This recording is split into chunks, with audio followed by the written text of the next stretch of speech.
faut un minimum d'organisation, un gérant ou deux co-gérants. Dans les expériences que j'ai eues, à chaque fois, on s'en a partagé la co-gérance. Là aussi, l'intérêt d'une démarche collective partagée, à la fois dans les regards, dans la disponibilité, dans l'animation. Donc un gérant, c'est celui qui essentiellement anime les réunions du club, anticipe et partage avec d'autres quelques responsabilités. Donc voilà, chaque cigalier s'engage à épargner, donc à verser sur le compte de la cigale tous les mois une somme. Alors on peut changer, hein, parce qu'il y en a qui ont connu des périodes de chômage ou des périodes difficiles, donc enfin, voilà, ils peuvent suspendre, chacun est quand même libre aussi de suspendre temporairement les versements. Voilà, et en fait, après, sur quand est-ce qu'on décide d'épargner, on est toujours un peu en veille sur les projets qui peuvent passer, puisque finalement, comme on est 15 et qu'on épargne peut-être en moyenne entre 15 et 20 euros chacun par mois, finalement, assez rapidement, on est en mesure d'investir 1000 euros dans une entreprise. L'association régionale est là pour accompagner la création de Club Cigale. On ne devient pas du jour au lendemain investisseur citoyen de proximité, ça ne s'invente pas. Donc l'association est là pour accompagner les habitants de la région à se constituer en club et à exister, à rencontrer des porteurs de projets. Ça, c'est une autre mission de l'association des cigales, d'informer les porteurs de projets, les prescripteurs et de mettre en relation les porteurs de projets et les clubs cigales.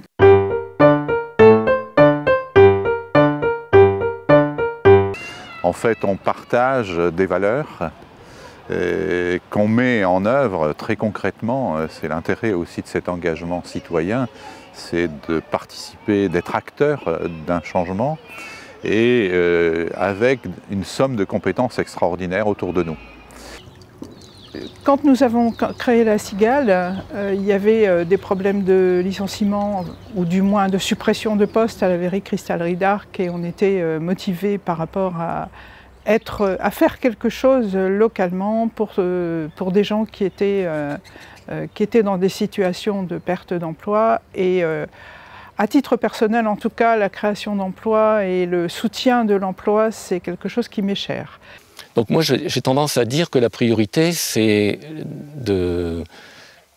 que chacun puisse participer à la vie du territoire par une activité, et que l'emploi doit favoriser une activité qui soit à la fois enrichissante pour les personnes. Et du coup, ça relativise le fait de créer de l'emploi pour créer de l'emploi. En fait, c'est un peu la tendance qu'on trouve même quelquefois dans l'économie solidaire, c'est qu'on juge l'efficacité d'une action par le nombre d'emplois créés. Ce n'est pas automatique que parce qu'on crée beaucoup d'emplois, les gens vont vivre mieux. Donc la question, c'est bien de se poser la question, qu'est-ce qu'on veut sur les territoires? Qu'est-ce que le territoire a besoin pour que les gens vivent mieux sur les territoires? Donc ça m'en cause des questions effectivement d'économie, donc d'emploi, donc de revenus, mais aussi de relations sociales, de santé, etc., quoi, de participation à une vie culturelle, etc.